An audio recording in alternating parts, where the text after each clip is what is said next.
This week, SAG AFTRA's national board voted unanimously to recommend to the union's members to authorize a strike in advance of its upcoming negotiations for the new film and TV contract. Now, a statement posted on its website read, in anticipation of the union's forthcoming TV and theatrical contract negotiations with the Alliance of Motion Picture and Television Producers, which begins June 7th, guys, it's right around the corner, just a couple weeks.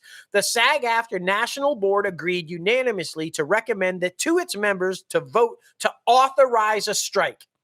Now, an affirmative vote does not mean a strike would necessarily happen, but it would allow the national board to call a strike if it's deemed necessary during the negotiation processes. I'm just going to go on the record before I even finish this and say that first day is not going to go the way they want, and they are going on strike. Mark my words, they are going on strike.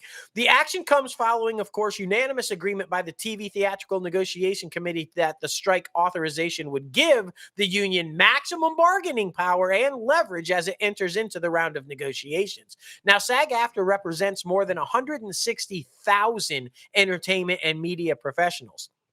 Now, get this, guys. SAG-AFTRA hasn't actually been on strike since the film and TV industry merged SAG and AFTRA back in 2012. And the last strike against the studios from just SAG before the merger was all the way back in 1980. Wow. And that one was more than 3 months, a 95-day walkout that established contract terms for pay TV and VHS rentals. Because back then, it was all just network television. Mm-hmm. So they were like, hey, wait a minute. HBO exists now. Showtime exists now. And we're making movies for there. And you guys are banking. And by the way, people are renting these movies now on these things called videotapes. We want money for that too. So it took 95 days for them to get fairly paid for those. Mm-hmm. So what is the transition now, right? Now it's gone from just regular movie distribution to, okay, you saw it at the movies and that was it, to movies being on network television, to movies being made on television for cable, to movies being made for and distributed after theaters, to videotapes. Well, the next progression now is streaming. Movies are being made not just for the theater, but for streamers, and television shows are being made for streamers. And they are not being compensated for that. They are not receiving residuals the way they want to for that. So it's the same thing as back in 1980. This is a new medium, and everybody's trying to figure out how much money's being made here and how much money's being made there, and we want our cut. The thing that's different is in that 1980, the numbers were there. They were public. It's like, how much did this film make on video cassette rentals? How much did this film make when it aired on HBO? Those numbers... The streaming numbers are being kept private. None of the studios will reveal the profit numbers or rating numbers from these things. And so the actors and the writers, they don't have any idea how much these things are making, right? The studios are claiming that they're all losses, but is it? That can't possibly be right. So this is why I think this is going to happen, guys. I'm sorry, but this is going to happen. It is not going to go well. Right? I mean, we know it's not, because they're also arguing not just for residuals, but they're also concerned about AI. They want measures put into place that will protect them from AI being used to generate their image and put them into shows without them actually being there, or de-aging them and having them star in something that after they're gone. Tom Hanks was recently talking. He's like, who's to say after I'm dead, they won't just like make a digital copy and put me in a movie. I'll keep acting years after I'm dead.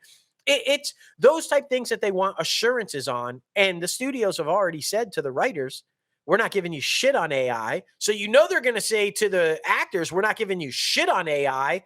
Boom, strike.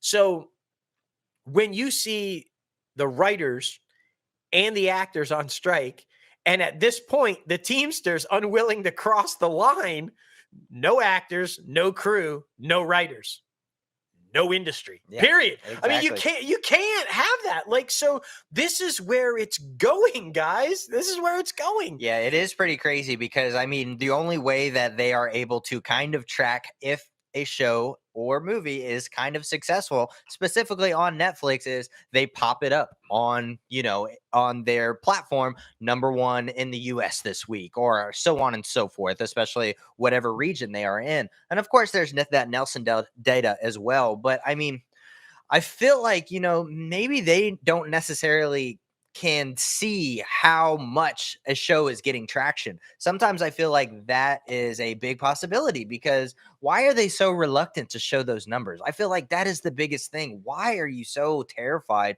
to put that out there? So, I mean, it's very interesting. And I mean, it hasn't really been coming into the conversation until the last few years when all of these streaming services started popping up. That's when everybody's been kind of more hush hush, but there's more questions coming out about what the numbers actually are. But I will make a prediction though. I feel like if one union does go on strike and resolves it quicker than others, I feel like it will be SAG after because I've Fran is a very perceptive person, and I feel like, she doesn't want this quote unquote bad mark on her representation while she's leading SAG after. So I feel like she would try to get that shit resolved very quickly, no matter what it does. But I mean, with that being said, though, if she tries to get it resolved very quickly and she thinks it's a good deal, SAG after is a huge freaking union, guys. So Well, there's a yeah. majority of them that probably will not go her way. So that one right there is going to be something we are definitely going to keep an eye Well, on because you never know how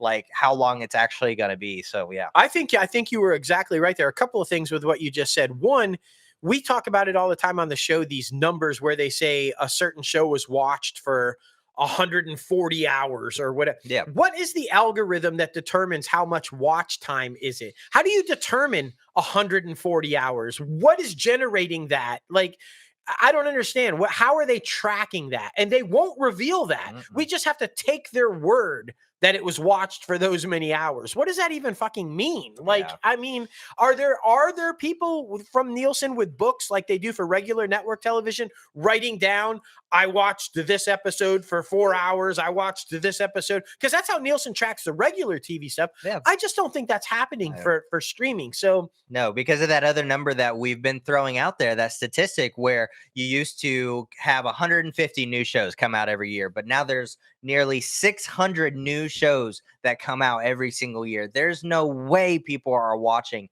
every single one yeah, of to those. So, track hours watched, I just don't know. And the other thing, I agree with you. I think that Fran is very guarded. She's going to want to resolve this thing quickly. oh There's yeah, no doubt.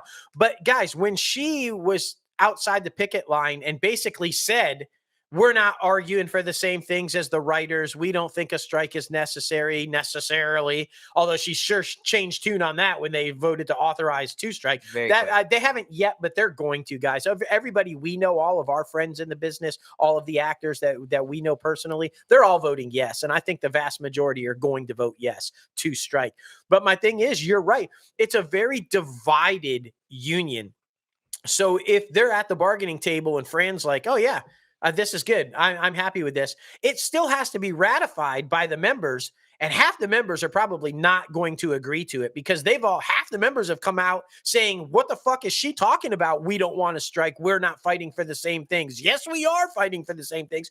So there you go. Half the members are probably not going to ratify an agreement, even if she comes to one. Yeah. So that could be a Yeah, but problem. I mean, SAG AFTRA has been out with the WGA literally since day one. They've had those signs side by side literally since day one, and so it's going to be very interesting to see how that turns out.